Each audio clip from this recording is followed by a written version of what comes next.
பாசிப்பயிரோட நன்மைகளை பற்றி பார்த்தோம். இப்போ அந்த பாசிப்பயிரை எப்படி முளைக்கட்ட வைக்கலாம் அப்படின்றத பற்றி பார்க்க போகிறோம். பாசிப்பயிரை ஒரு 2, 3 தடவை நல்லா வாஷ் பண்ணிவிட்டு அதை ஊற வைக்கணும். அந்த பாசிப்பயிறு முங்குற அளவுக்கு நல்ல தண்ணியை ஊற்றி ஊற வச்சுருங்க. ஒரு ஃபுல் டே நைட்டு ஃபுல்லாக ஊற வச்சுட்டு அடுத்த நாள் காலையில் அந்த தண்ணியை கீழே ஊற்றிட்டு அந்த பயிரை மட்டும் சுத்தமான ஒரு காட்டன் துணியை எடுத்து அந்த பயிரை அந்த துணியில் போட்டு நல்லா கட்டிடணும். கட்டிட்டு அதை அப்படியே ஒரு பிளேட்டில் வச்சுருங்க. அதை டிஸ்டர்ப் பண்ணாமல் ஒரு நாள் ஃபுல்லாக நைட்டு ஃபுல்லாக அதை வச்சுட்டு அடுத்த நாள் காலையில் அதை ஓப்பன் பண்ணி பார்த்தோன்னா அதில் அந்த முளை விட்டுருக்கும். இதே இதை லைட்டாக தண்ணி தெளிச்சுட்டு மறுபடியும் அதை க்ளோஸ் பண்ணி வச்சுட்டோன்னா அதுக்கு அடுத்த நாள் பார்த்தோன்னா நல்லாவே முளை விட்டுருக்கும். நிறைய பாசிப்பயிறு முளைச்சிருக்கும்.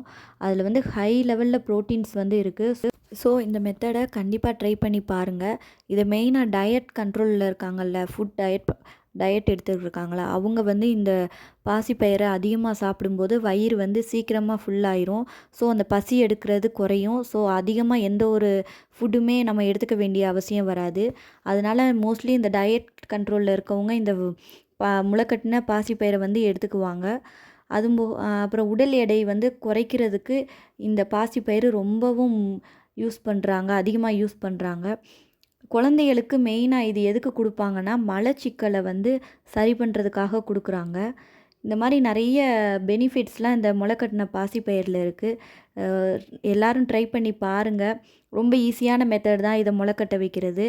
ஸோ ட்ரை பண்ணி பாருங்கள்.